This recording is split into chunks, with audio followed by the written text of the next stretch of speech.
Setelah berjibaku menghadapi banyak kendala, tim SAR gabungan akhirnya berhasil mengevakuasi jenazah pendaki kelahiran Israel di puncak Gunung Rinjani pada Senin 22 Agustus. Proses evakuasi selama 3 hari berlangsung dramatis. Pasalnya tim SAR menghadapi banyak tantangan yang cukup berat. Untuk informasi selengkapnya akan disampaikan langsung oleh wartawan Tribun Lombok, Ahmad Wawan Sugandika yang kini sudah terhubung bersama kami. Silakan rekan Wawan. Ya, terima kasih rekan Mei. Memang pada Sabtu tanggal 20 Agustus tahun 2022 kemarin itu sempat terjadi insiden di Gunung Rinjani yang dimana ada warga negara asing kelahiran Israel itu terjatuh di ketinggian 3.720 mdpl di Gunung Rinjani. Korban terjatuh di tebing lereng Rinjani sedalam 150 meter. Mendengar kabar tersebut, mendengar berita tersebut, pihak TNGR kemudian langsung melakukan upaya evakuasi terhadap jenazah korban. Nah, dalam proses evakuasi ini memang diakui terjadinya banyak kendala sehingga bisa dikatakan cukup dramatis proses evakuasi dari jenazah korban atas nama Boas Bar Anam ini.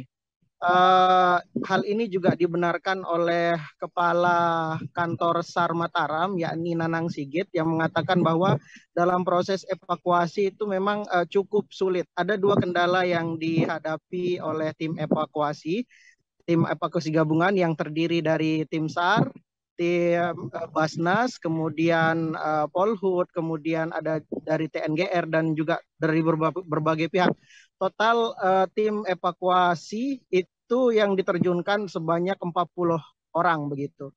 Nah, dalam proses evakuasi ini diakui memang ada beberapa kendala, ada dua kendala, yakni yang pertama itu kendala medan. Bagi rekan-rekan atau tribuner sekalian yang pernah ke Gunung Rinjani, di puncak Rinjani setinggi 3.720 mdpl, itu medannya itu pasir begitu, dan kemudian agak sempit di sana yang mengakibatkan tim evakuasi kesulitan untuk melakukan asesmen. Dan juga kendala kedua yakni adalah mengenai cuaca, di mana seringkali tim evakuasi itu mencoba untuk turun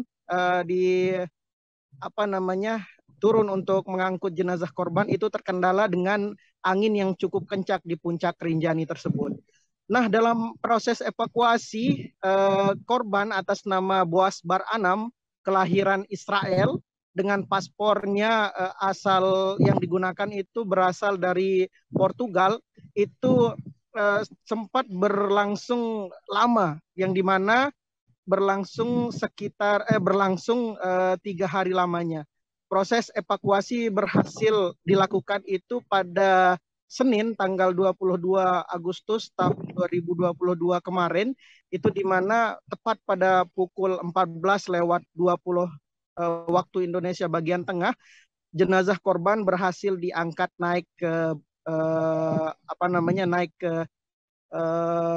puncak Rinjani di ketinggian 3.720 mdpl. Kemudian selanjutnya dilakukan packing ulang, yang selanjutnya kemudian jenazah korban atas nama Boas Bar Anam asal Israel ini langsung dibawa ke resort TNGR Sembalun, yang kemudian dari sana langsung dilarikan ke RS Bayangkara di Mataram pada hari ini. Selanjutnya mengenai bagaimana kepulangan nanti proses kepulangan dari jenazah korban ini nanti akan masih ditindaklanjuti oleh tribunlombok.com, dan begitu rekan Mi. Baik, terima kasih rekan Wawan atas laporan Anda. Selamat bertugas kembali. Terima kasih sudah nonton. Jangan lupa like, subscribe, dan share ya.